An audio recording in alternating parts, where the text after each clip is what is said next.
Hey everyone, welcome to Wealth Redefined. I'm your host, Michael Reynolds, independent financial advisor and owner of Elevation Financial. Thanks for joining us today. Happy to have a special guest with us today. I'm welcoming Kim Padgitt from the Tax Advantage because we are going to talk about end-of-year tax planning. Kim, welcome to Wealth Redefined. Thank you for having me. Thanks for being here. So I'm going to do your official bio and then let you kind of share a little bit more about yourself. But I want to start by saying I'm grateful you're here. And as always, really thrilled to continue working with you. You are my accountant and tax preparer, and you work with a ton of my clients that I've referred. So I feel like we're pseudo business partners at this point, not officially, but definitely in spirit. So I appreciate you being here and all the help you've provided me and my clients over the years. So I'll kind of introduce you to our audience here. So Kim Padgitt is the president and managing principal of the Tax Advantage LLC. Kim started the firm out of a desire to help those underserved by typical accounting and tax firms. She graduated from Indiana Wesleyan with a degree in business management and accounting, sat for and passed the enrolled agent exam in 91, and has since been enrolled agent for 25 years. She's accumulated a wealth of knowledge and information in the areas of taxation and managerial accounting, and I can personally vouch for that. Kim grew up surrounded by entrepreneurs and has been one all her life. Kim understands the challenges of running a small business. Small business owners work hard and never have enough time to do everything they need to get done. That is so true. So our goal is to continue to help the startup as well as the established business. And Kim, one thing I love you say a lot is, you love working with small businesses because eventually they become big businesses, and you like to help them on that journey of becoming a larger business or at least seeing their growth. So again, welcome. And aside from that background, I'd love to hear if you want to tell our audience anything more personally about you, anything you want to add. No, I don't have a lot to add. I would say that some of my hobbies would include hiking. I enjoy cooking. I read occasionally. But most of the time I'm too busy doing other things to get around to some of the cooking and reading. So I try to do the hiking. So it's something I enjoy and get your exercise in at the same time. Right. And we're entering tax season, so I'm sure that'll limit your time even more. Exactly. Maybe in May or June. Yeah, exactly. Awesome. Well, thanks so much. So I'm excited. We're going to talk tax planning. This is a great time of year to talk about this as we wrap up 2020. Kind of thinking about what sorts of things are important as we think about handling taxes. So we're going to kind of do this in two parts. One is kind of a short little kind of preview section, then kind of dig into some specific tips. But I think you wanted to start with tips on choosing a practitioner, first of all. So before we get into some specific insights, I think it is really good to share with our audience what to look for in someone to help you if you do plan to have someone do your taxes for you or help you with tax planning or accounting, because this is a time of year when a lot of people are thinking, hey, I'm tired of doing this myself, or I made some mistakes, or I just don't have time, or I don't feel like doing it anymore. It's time to get some professional help. So it's a good time to think about this as well. So tell me a little bit about what you wanted to share about things like qualifications, fees, some do's and don'ts when it comes to choosing someone to work with.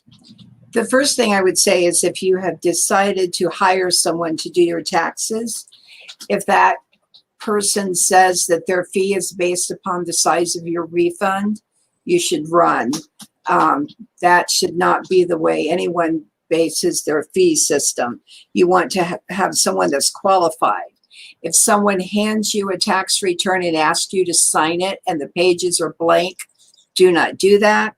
If they hand you a tax return and ask you to sign it and the area where they're listing their name and their credentials is blank, do not sign that return. So the bottom line is that make sure the person that you're dealing with has some qualifications. The IRS, you can go on the IRS's website and they will list practitioners that have credentials and that keep their continuing education up and running and intact. So those are the people you want to deal with.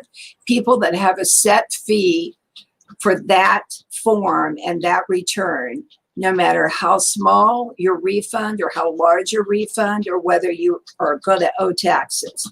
That is the kind of person you want to deal with.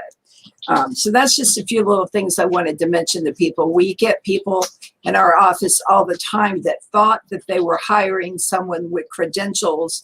And when we start looking at the return, the area that the practitioner should have signed and list their enrolled agent numbers and other credentials as blank. No one even signed the return.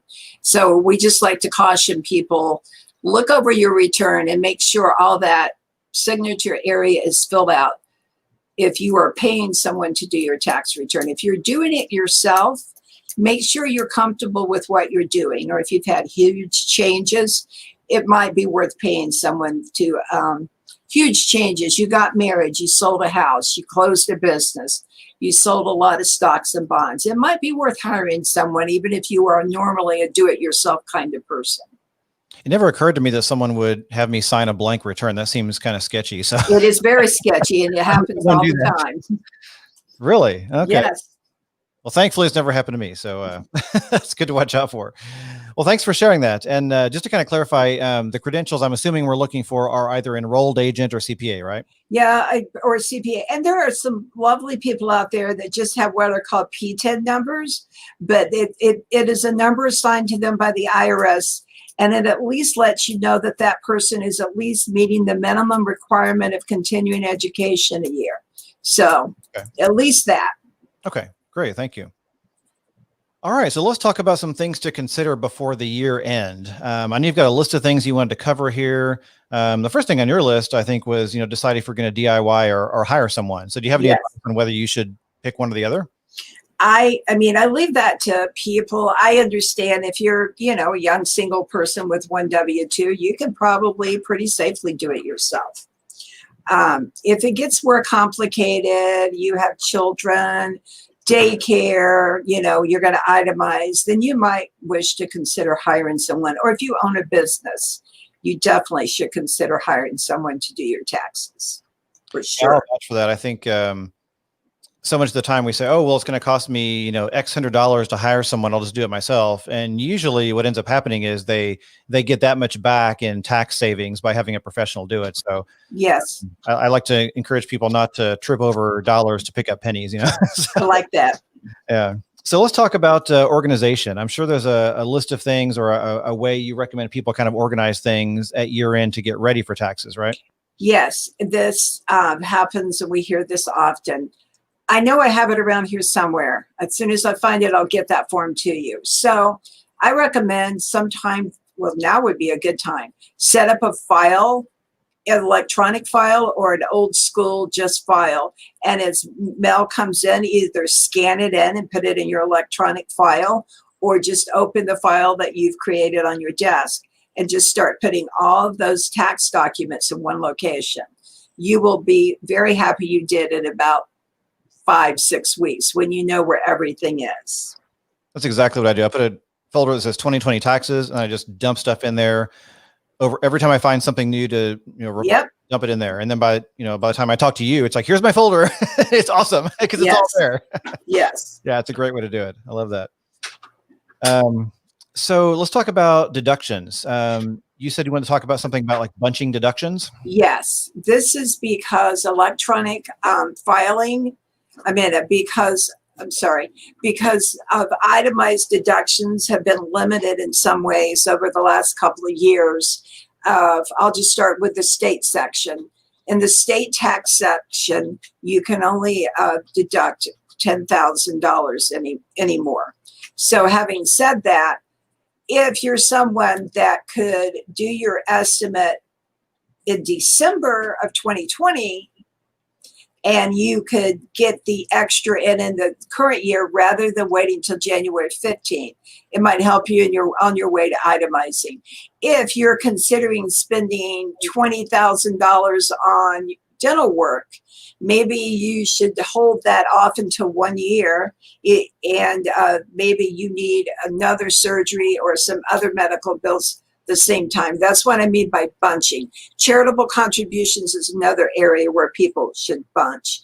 If you can get it in 1 year, what you normally would pay in 2 years, and it allows you to itemize and take a tax deduction for that, that is what bunching deductions means. Instead of putting that contribution in December 2020, maybe you make it in January of 2021, and then you make sure you make your charitable contributions for 2021 before the end of 2021. So you get a year, like every other year, would maybe you can itemize deductions. So that's what bunching deductions means, trying to plan ahead and make sure that you maximize your tax savings the best you can with these new limited rules and on the itemized deductions.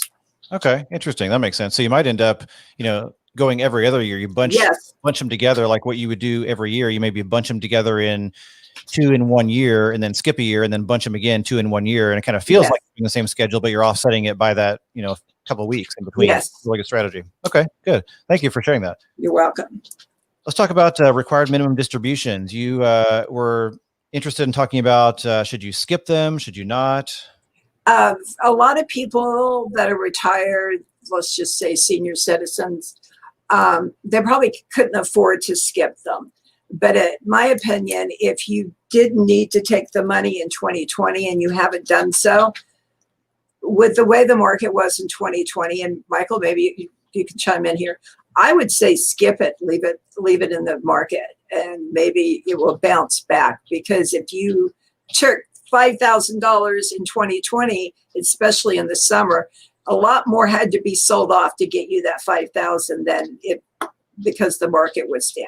So in most cases, I would tell people that don't need the money to skip it for 2020.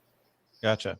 I would love to offer some commentary, but that might get dangerously close to giving investment advice on the air. So exactly, I'm gonna refrain from that. All right. So there's something else that people can do if they have. I mean, a lot of us have, IRAs, Roth IRAs, 401k plans. These are all tax sheltered accounts. So this wouldn't be applicable in this case, but there is something that is applicable to regular taxable accounts, regular brokerage accounts, and that's tax loss harvesting. Do you want to talk a little bit about tax loss harvesting and how that can be more tax efficient? Yes, I do. And I also want to say, now that Michael's brought it up, that anything I speak about on the air, you definitely need to talk to your own tax consultant and see if it fits your situation. But tax harvesting, let's get back to that. Tax harvesting is when you sell something at a loss to help offset something else you've sold at a gain. And so I would never recommend someone sell something at a loss just to do it, unless they feel like the product that they are selling is never going to bounce back. In other words, you bought something that sounded really cool 3 or 4 years ago, and it's just not going to bounce back. Then of course, sell it. But it is very helpful to sell off losers to help offset gains if you're selling some of both in 1 year. And in addition to that, you can sell off of losses and maybe put that money into another investment that would make your money back quicker. So I think tax loss harvesting is a very good and important tool, but whomever you have your money invested with is someone you need to talk to about it and make sure that they agree that this is a good time to do it.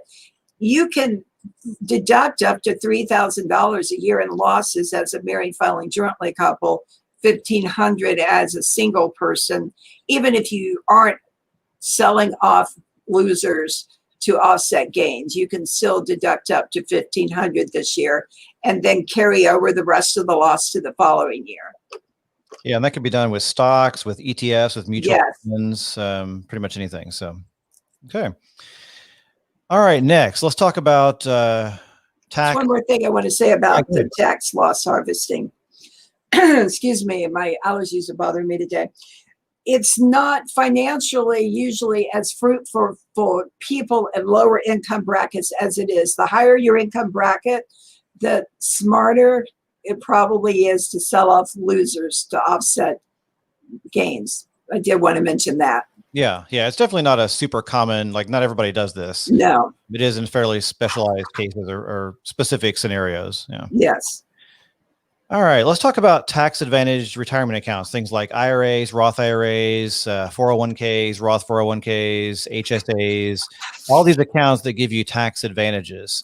Obviously, these are, worth looking at if you want to lower your tax bill or have some sort of a tax efficiency at the end of the year. Tell me a little bit about what people should be thinking about. Well, they don't have a lot of time left where, it's 23 days till the end of the year. But if you have your IRA set up, be it a Roth or a regular IRA, and you're an individual, you do have a couple, a few more months to fund those accounts. I would recommend talking to whomever handled your finances for you and discussing how much to put in and what account to put it in. Do you put it in a Roth? Do you put it in a regular IRA? There are great benefits to both. Roth IRAs, will sit there for years, the younger you are. And when you go to pull it out, it's, tax-free money.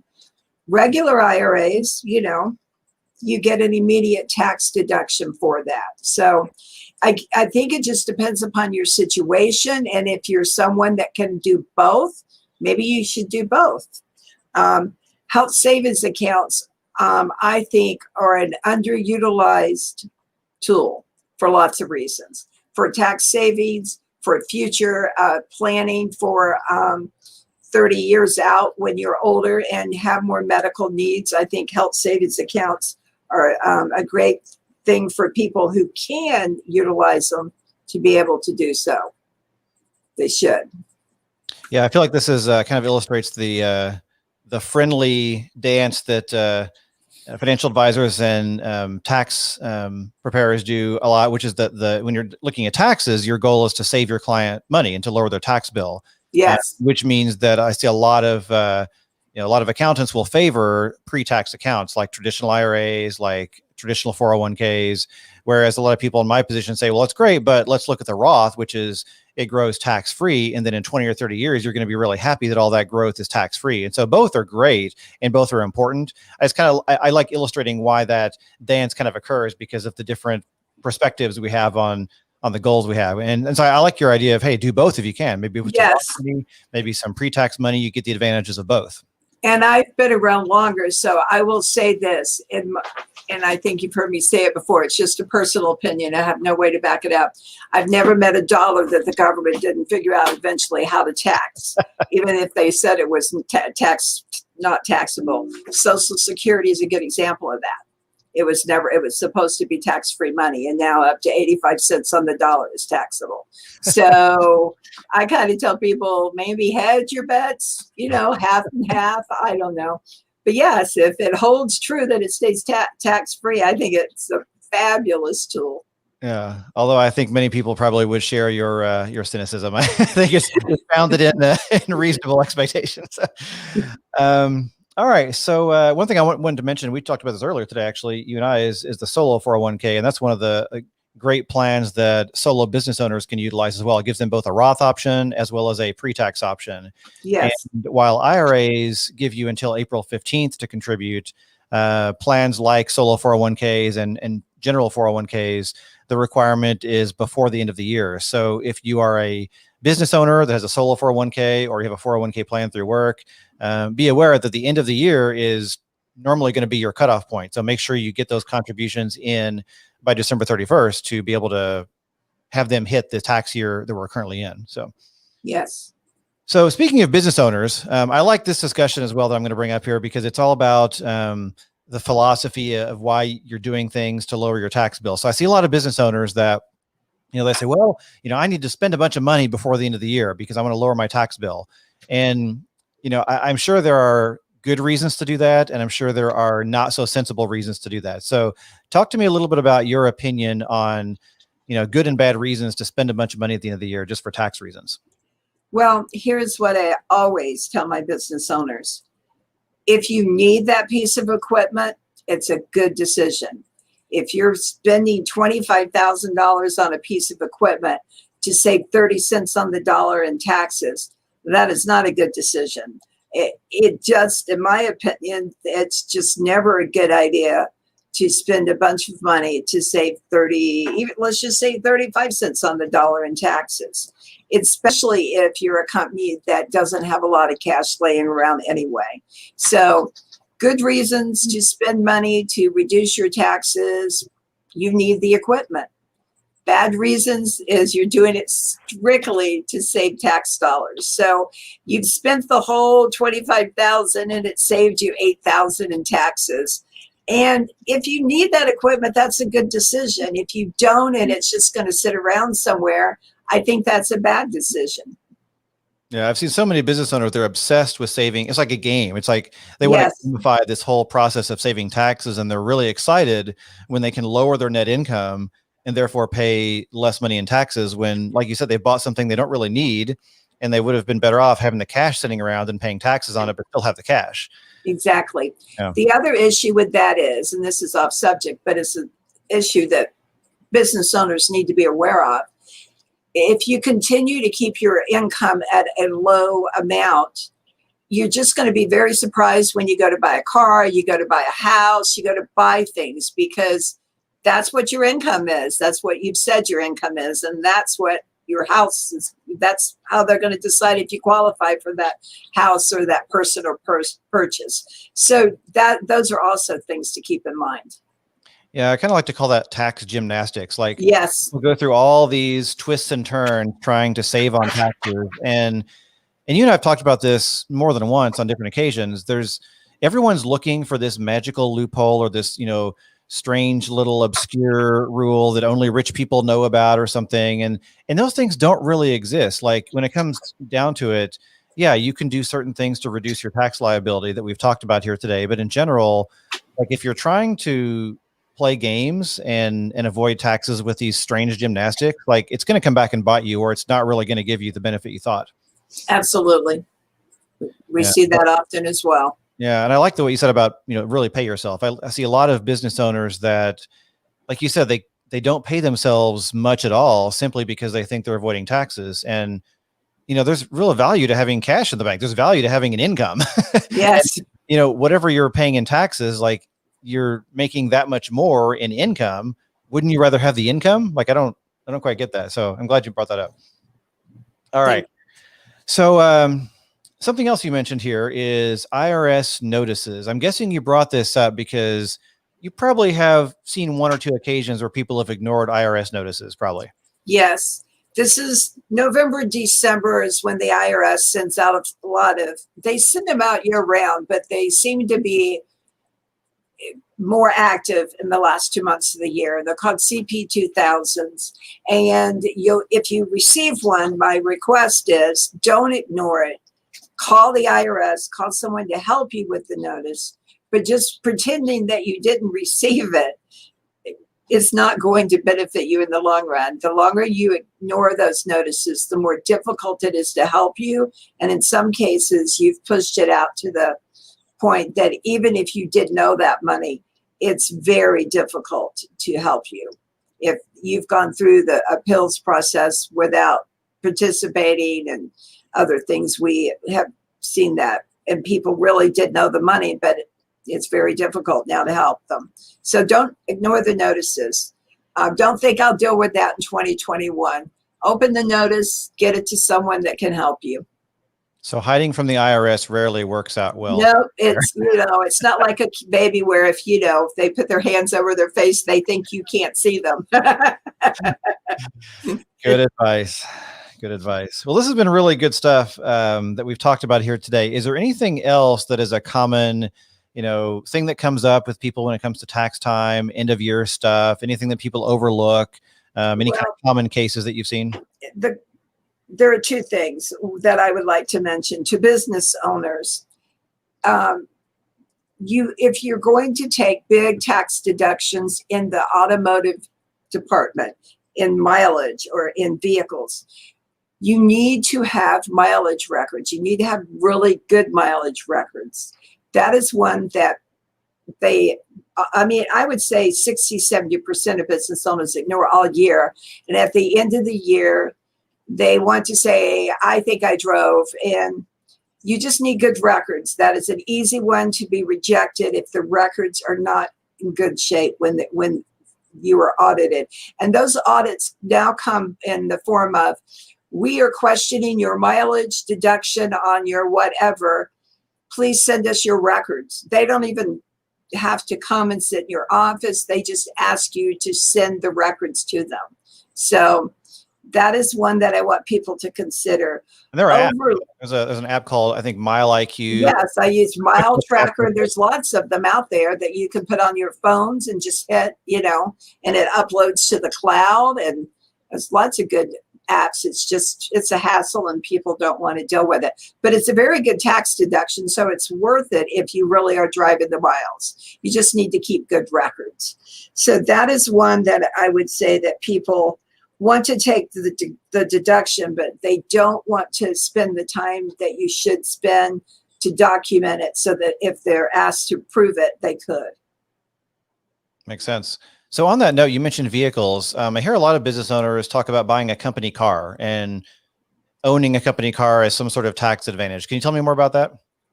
Yes, we have this conversation often where a business owner will get a new business and they'll say, yeah, I've just been writing off my company car. And you will say, what do you do with your company car?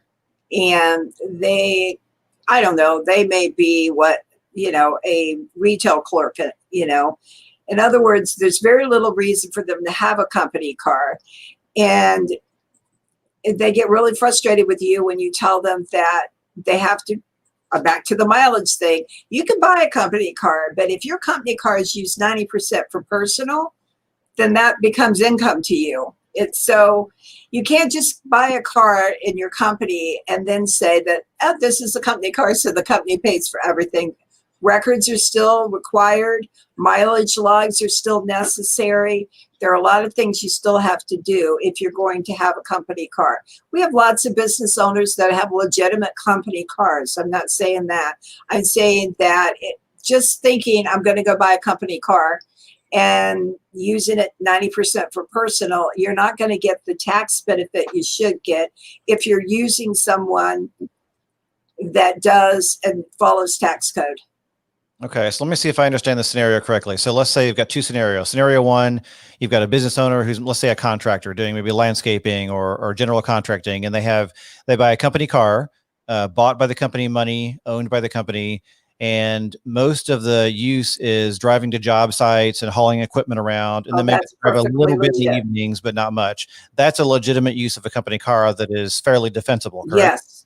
The other scenario would be someone, they own a consulting company. They work at home. They rarely leave their house. Most of the time they're driving their car for the kids' soccer games and stuff. They use it for business. They buy it through the company. That is not as defensible. The IRS could say this is not a company vehicle, and the reason they bought it sounds like, is to lower their net income for the business. Yes. And get out of and avoid having to spend personal money in a car. But then the IRS could come back and make them recategorize that and unwind that whole situation, right? Correct. Okay. Correct. Great. Just making sure I understood that correctly. Because I heard a lot. Business owners are always saying, hey, should I buy a company car? Like, it sounds cool to buy a company car. And then exactly. I really like how you describe that. That's yes, really great. it just depends upon the scenario. If you buy a dump truck, obviously that's a company vehicle. No one's driving that to the soccer game, I doubt. But, if you tell me your Ferrari or your Mercedes Benz is a necessary company car, then that is usually a little more difficult to defend if you don't have good records. A lot of this just comes down to don't play games. Exactly. Exactly. Want to play games with stop making more money and stop dreaming of ways to save a buck with the IRS. That's what I would suggest. Make more money and just pay the taxes. Yeah, this has been awesome. Before we get to kind of the wrap up question and a little bit more about your business specifically, is there anything else you wanted to add, or you think this is a pretty good list for our listeners? Well, as far as our business, we are the Tax Advantage. I founded this, almost 35 years ago. I have two other partners, Kim Padgitt. And if you want to talk software, talking nicely with each other and accounting packages, and Julie is fabulous at dealing with that. I have some awesome partners. Stephanie's worked for the Tax Advantage for 10 years. She is someone that's easy to get along with and very knowledgeable in accounting as well. We're just a great group of people that enjoy helping people and have a lot of fun and like each other and like our clients, which I I think that's kind of a rarity in a lot of firms. So Yeah, I would agree. yeah, so Especially an accounting firm. You're not known for having a lot of fun in accounting firms. Right? we just genuinely like our clients and genuinely like each other. And so It's great. it makes for a good day. It makes for a good day. Long days sometimes, but good days. Yeah. Well, one question I like to ask all my guests at the end is, what does wealth mean to you? Well, I think I've answered this question for you before. And wealth to me is security. And that can be living in a 300 square foot, whatever. It's just wealth is security to me. It always has been, just being able to, wake up in the morning and go, okay, all my bills are paid. I've got a little money in the bank and, I'm good to go. Healthy family, healthy kids. That's wealth. Yeah. Thank you. And more so than ever this past year. Thank you. You're welcome. So Stephanie is joining us on Facebook Live. She popped in and said, thank you, Kim and Michael. Great advice. I'm excited for tax season. I think it's the first time I've heard someone say they're excited for tax season. So that is Stephanie Nilsson, the third owner of the Tax Advantage you're looking at there. And a little ambassador baby there, Vernon. Love it. All right. Well, thank you, Kim. This has been awesome. I love some of the things we unpacked today. And I want to one more time tell people where to find you, because I refer you every chance I get. And I always joke that I think more than half my clients work with you now, which I'm thrilled about. So you can be found at taxadvantagellc.com on the web. Again, that's taxadvantagellc.com. I'll put a link to your website in the show notes as well. And you're very responsive. Every time I send a referral to you, you or Julie respond like immediately. So I love the great service you provide as well. So I know you're very small business friendly as well. So you work with individuals and businesses, and you have big businesses also. But one thing I love about you is you're very friendly to, solo business owners or small businesses that, maybe can't afford a huge firm, but they want the expertise that you provide that is, tons and tons of skilled expertise, but at a price point that they can manage and they can work with. So that's really a great service you're providing. So thank you. All right. Anything else you would add, or you think we're good? Good place to wrap up. Good to go. All right. Wonderful. Have a nice holiday season. Yeah. Well, Kim, thank you so much. Again, appreciate you being here, and appreciate our listeners for joining us today as well. As always, you can find me on the web at elevationfinancial.com. If you'd like to reach out and say hello, you can use that big friendly button on the homepage that says book a complimentary money session, and I'd be happy to chat. So have a great day. Thanks for joining us today. We'll see you next time.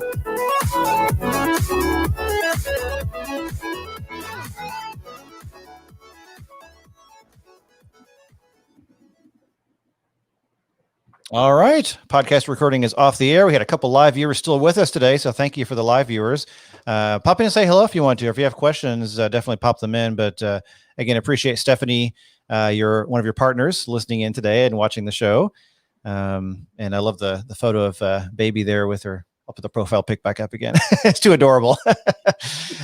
All right. So thanks, Kim. That was great. I especially love the company vehicle discussion that comes up all the time. All the time. And people always think, you just don't really know what you're talking about, because you should be able to deduct a company vehicle. It just sounds like something you should be able to do. In company vehicle, it's in the name. Company. Yeah. It's the company using the vehicle. All right. If anyone has any other questions, get them in the next 5 seconds or so before we hit off the air. But I know we had, like I said, 2 or 3 live viewers today. We appreciate that. So I think we're good. Well, Kim, thank you as always. You're welcome. We'll see you next time as well. Thanks. Yes, you will.